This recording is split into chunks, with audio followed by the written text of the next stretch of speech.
अखन बज रहल छै सुबह के 4। देखियो हमरा सब सवेरे जा रहल छियै कनी घाट पर जाय ला निकल चुकलिए घर से। देखियो घाट पर जे छै ने दोसर साइड के घाट छै आ कोहरा बहुत ज्यादा छै तै लऽ के एहन देखा दे। हमरा सबके जे छै सब दिन से पोखरि पर छठि होइ छै। ई देखियो भोरका अर्घ के जे छै सब तैयारी भए चुकले ये, सब कुछ बढ़िया सब एकदम सजा देल गेले ये। दृश्य देखे ले जे छै ने बिहार के लोग बहुत कतौ किया न हो छठि में एकदम घर पहुंच जेते उ सब। घाट पर जे छै गीतो सब होइ छै तऽ सुनियो।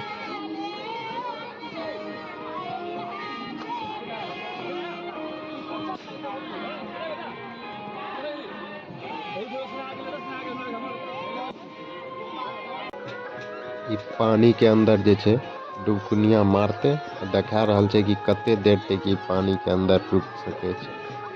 आनंद लियो।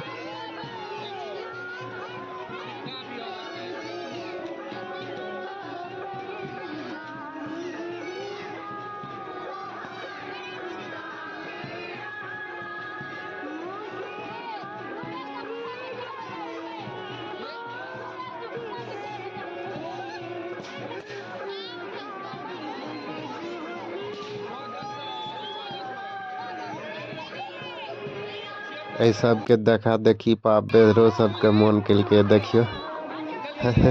घुसले तो सही लेकिन जे छै ई सब पानी में जाय नहीं छै। तै ई सब के कह रहल छै कि लै जो ऐसा के पानी में लै जो।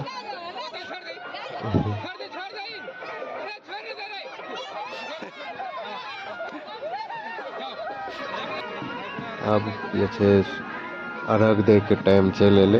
अब सबटा सूप सब लेते ओइ पर जे छै दूध ढारल जेते।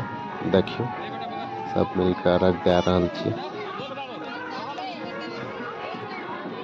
ई मेन पार्ट भेलै भोरका अर्घ के। सबसे बढ़िया इएह जे हमरा लागे छै एमे जे दूध ढारै छै।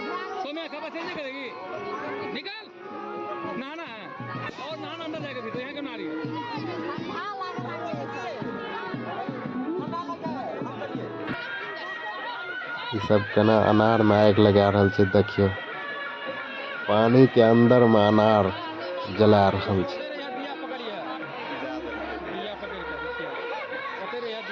आगि लग गेलै, आगि लग गेलै देखियो कते मस्त लागते।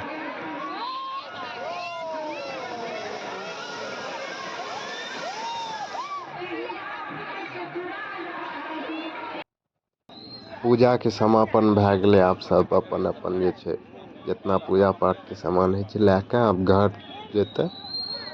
अब कुछ प्रसादी वितरण एतो करल जाइ छै।